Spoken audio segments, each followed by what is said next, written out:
Hey everyone, it's Kim, and I want to hop on here while I was on my little break here at work today to share a word that God gave me yesterday that I wanted to use to encourage you all today. And it's called From the Pit to the Palace. And it's out of Genesis chapter 37, verse 22 through 24. And this is the story of Joseph. And Joseph, as we know, Joseph went through a lot of hard things. He was thrown in the pit by his brothers. Then he was thrown into a prison. And then he ended up going to the palace, to make a long story short. And so I'm going to read the verses 22 through 24. And it says, Reuben said unto them, Shed no blood, but cast him into this pit that is in the wilderness, and lay no hand upon him, that he might rid him out of their hands, to deliver him to his father again. And it came to pass, when Joseph was come unto his brethren, that they stripped Joseph out of his coat of many colors that was on him, and they took him and cast him into a pit. And the pit was empty, and there was no water in it. And the definition of a pit is it's a covered or concealed excavation in the ground, and it serves as a trap. And how many of us have found ourselves at times in what we call a pit? Sometimes we've placed our own selves in the pit. Sometimes others have placed us in a pit of circumstances. And a pit, it's dark, it's lonely, and like it said, this pit, it was empty, it didn't have no water in it. It's just a dry and barren place, and it's a hard circumstance. And then in verses 20 through 21, it says, Joseph's master took him and put him into the prison, a place where the king's prisoners were bound, and he was there in prison. But the Lord was with Joseph, and showed him mercy, and gave him favor in sight of the keeper of the prison. And so we know the story of Joseph, and if you haven't, you should read it. It starts in Genesis chapter 37. So Joseph had an excellent spirit in him. He was faithful. He worked and he gave it his all. But he also got accused by Potiphar's wife, and she accused him of sleeping with her.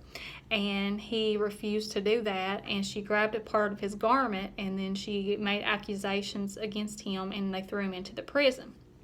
So it's like one circumstance after the other that he went through. And as a prison, as you all know, it's a building for the confinement of persons held while awaiting trial, a person sentenced after conviction, in any place of confinement or involuntary restraint. And as we know, if you've ever been to a jail, you see that that's a place where you don't do much of nothing. You don't have the same freedom as you would as if you're not in jail. So Joseph was confined not only to a pit, but then he got thrown into a prison. And it looked like that his circumstances were never going to change. And he was actually in this prison for like 2 full years. And no matter what crappy or hard situation that Joseph found himself in, the thing that I loved about him is that he did the best at what he could do everywhere he was at. When he was in the pit, when he was in the prison, he gave it his all. He had an excellent spirit within him, and he gave it with everything, and he kept a good attitude as much as possible. And if you're all like me, if I was thrown into a pit or a prison, I'd probably be complaining and negative, and would probably have a hard time keeping a positive attitude. But guess what? That's what Joseph did. He kept a positive attitude. And we can learn so much from his life and from this story, and I encourage you to read it if you've never read it. But the thing that also God showed me is that through this scripture, not only did God send him from the pit to the palace, but that he also gave Joseph a spiritual gift. And a spiritual gift is a gift that God gives to each one of his children. When we've been saved, God gives us a gift, and he places a calling in our life and a purpose for much greater than just going to our normal jobs every day. He has a calling and a work for us to do, and a gift that he wants us to use for his glory. And Joseph's gift that God used through him was the gift of interpreting dreams.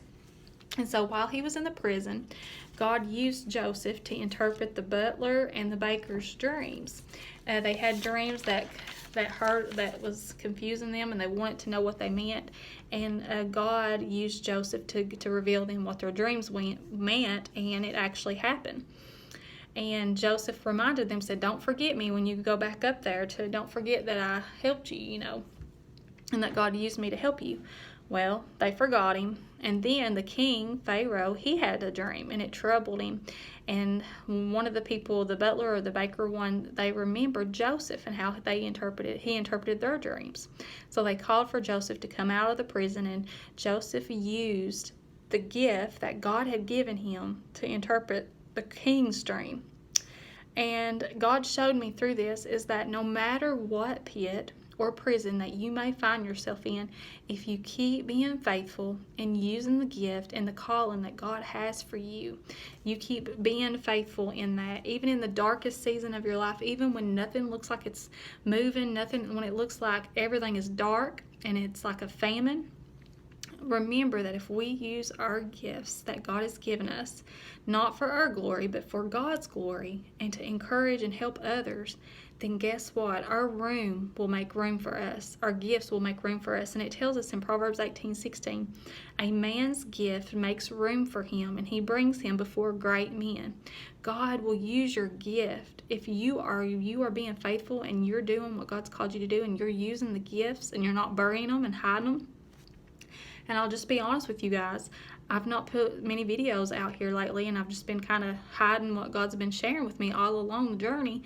And I realized that God was showing me, Kim, keep sharing your word, sharing the word that I give you. Keep sharing and encouraging others with what I have given and taught you and still teaching me.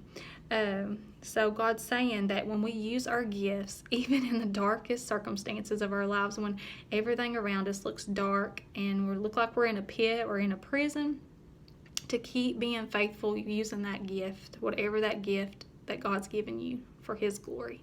And He will bring you before great men, and He will use it to take you further and to take you to the palace. And that's exactly what God's gift through Joseph, what his gift done. It brought him back to the palace where God was going to use him in a mighty way to help the children of Egypt, I think it was, through the time of 7 years of famine. They were going to have 7 years of plenty with lots of food and 7 years of famine. So he was going to be the one that God would use to oversee the ruler of Egypt, and that's who Pharaoh. Once Pharaoh's dream was interpreted, he knew that God was within Joseph, and he knew that Joseph would be the one that he would make as an overseer of the land of Egypt, and to prepare them for what was to come, and that was the 7 years of famine.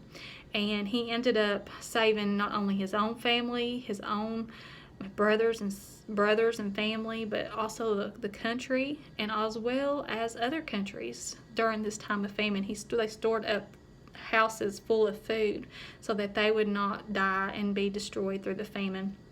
So just a good encouragement today that no matter what pit or prison that you may find yourself in today, maybe it's a circumstance you've allowed to come into your life, maybe it's a circumstance from somebody else that's brought you into that pit or prison, or whatever it may be, that no matter how dark or how famine it looks like right now in your life, that God is always moving, and you just need to be faithful in doing what you are called to do, whatever gift and calling God has for you to do, what He's given you, to be obedient, to do that no matter where you're at, no matter how hard it is to even want to do it anyway. And God said your gift will make room for you, and He will bring you before great men. So I pray that this word of encouragement encourages you all today to keep your eyes on Jesus and to keep being faithful no matter how dark your circumstances may be right now, that God is going to bring you from the pit to the palace when we use the gifts He's given us to use for His kingdom and for His glory. Not so that we will be glorified, but that He will be glorified. I pray that this word encourages you all today to not give up, Joseph, and also to encourage us to have a better attitude when we are in that circumstance, in that pit or prison. And how many of us struggle with that? I do. I struggle with having a good attitude when life's not going the way I want it to go sometimes, or when circumstances look harder than I'd rather just want to run away from them. But God's saying, be faithful, and keep giving it your all, keep doing your best, keep having a good attitude, even in the midst of the difficulty or the hard circumstance you're facing today. I pray that this encourages you all today, and know that He loves you and that He sees you, and He's going to take care of you. And God bless you, girls, and I pray that you all have a great day.